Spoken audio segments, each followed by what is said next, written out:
I want to get back to that in a second. But can you define primitive accumulation? I do want Yes. one strong Marxist term definition. Right. Primitive accumulation. Well, the term owes its origin to Marx. That's Karl Marx. It's in the first volume of Capital, towards the end, section 8 of that book. And what you hear that, David? Marx's point. Take pointers. Marx's point in that section is to say there's the accumulation of capital happens in two different ways. Mm-hmm. One way is built into capitalism. It's the capitalist getting as much profit as he can and plowing it back into the business. That's capitalist accumulation. But capital also has to accumulate in a sense before we have capitalism to kind of get the ball rolling, to get you have to have on the one hand a bunch of people who have some wealth in their hands and another bunch of people who have nothing, because then a deal will be struck. Those who have nothing are in danger of dying because they have nothing. Those who have a lot say to themselves, wait a minute, I have a lot, but maybe I can get the one who's scared to die to work for me, producing a profit for me. That way he survives because I pay him wages and my wealth goes up, which is what I want.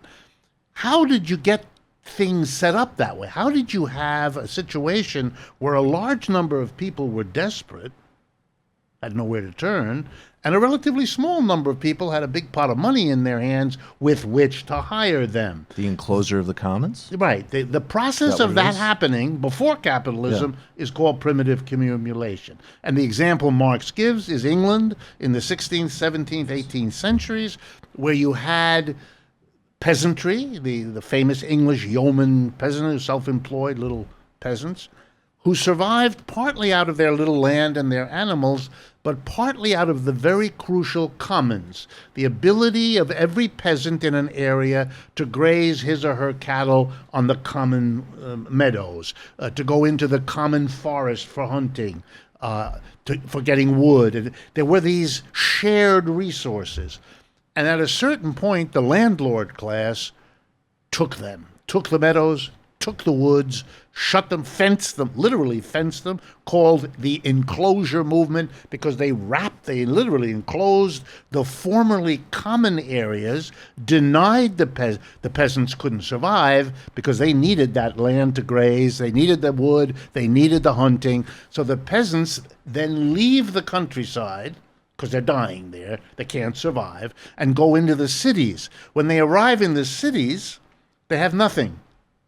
And they meet people who have become quite wealthy by enclosing the commons and producing stuff there. So, and then the New Deal is struck. It isn't a serf and a lord, because in a sense the serfs have run away. It's now the merchant in the city who has been selling lovely things to these landlords that are enclosing, has collected wealth in his hands and says, okay, I'm going to give you desperados that have come off the land, the peasants, a job. You're going to work for me, and you're going to produce more for me than I give you to survive. But you don't care because you're going to survive. I like this because I'm going to get the profit, and then capital accumulation in capitalism is launched, but it had to have that primitive pre-capitalist accumulation to get started. So when we talk, I just want to link it, when we've been talking about the First Nations issues like David articulates for us so well as an example, or a lot of ecological things, I would like to at least theoretically think we're talking about commons. We haven't figured out a way to bottle oxygen yet and sell it to those who have, bitcoins or whatever. We're talking about commons enclosures. It's less dramatic, obviously, in terms of human stakes, but this is a major story in the internet. If you look at someone like Richard Stallman from the Free Software Foundation, he'll say that the architecture of the internet, the initial basis of it, is a open commons. Right. And everything from Microsoft and so on to Apple is a enclosure of hard and software of what was initially supposed to be open systems. Look, the land was supposed to be open. Almost everything, even if you take a simple plebeian thing, we need to be able to send letters to one another. We have to write a letter, send a bill, send a thank you, send money. We need a system that moves things from wherever I am to wherever you are. We call that the post office. It is a shared resource everybody makes use of until you permit it to be privately enclosed. When you have a FedEx or a UPS, they basically bite off the profitable parts of this business, leaving the post office with what has to be done. But they still run off of the infrastructure of the post office, Absolutely. which is the other great story of the commons. And then right? when you've taken away the profitable Right. part of the post office, and you say, you do the numbers, and gee, the post office is not running on a profit. Yeah, that's no mystery, you idiot. That's because the whole thing was done that way. We took away UPS does what's profitable. FedEx and all the other, they do what's profitable. They don't touch what isn't profitable. The little post office in every village so that we're tied together as a nation, that's the job of the post office. The FedEx doesn't have a store there. It doesn't have people on the payroll. So it's like the fakery with the railroads. Another shared resource. Everybody needs it. So what do? It's always sort of this wonderful mentality. In order for the railroads to make money, to be profitable, which is what they tried to do, they jacked up the price. That destroyed the farmer who couldn't afford to ship his wheat or his animals on this high-priced thing. So all the other capitalists get together and say, we can't have this. We're all being wiped out. We're all being stolen from by the railroads because we have no other way to move our stuff, and they can charge whatever they want. So we don't want that anymore. We want to nationalize the railroad, Amtrak. Okay, so the whole logic is you're going to help every other capitalist by bringing down the price of railroad transport, which they do. And then you have the right-wing, I'm sorry, but there's no nice way to say this. Please don't idiot, be nice. Yeah. Idiot, That is so who doesn't mild know for the this show. history, who says, see, We're look, terrible. you see, when the government takes it over, it's not profitable.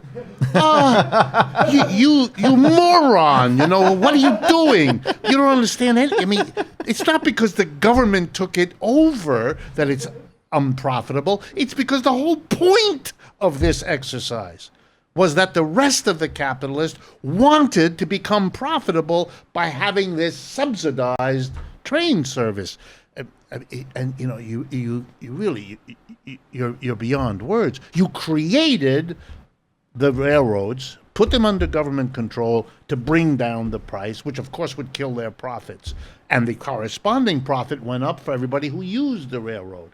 But the right-winger wants to make an ideological case and says, see, the public enterprise is running at a loss. In many cases, in many countries, that's why there is a public enterprise, because it has to run at a loss, because that loss subsidizes the profitability of the private sector. So it's not a proof that private is profitable. Only you see the blindness of this is just, it's wild. It is wild. Well, it's a form, I like the phrase cognitive capture.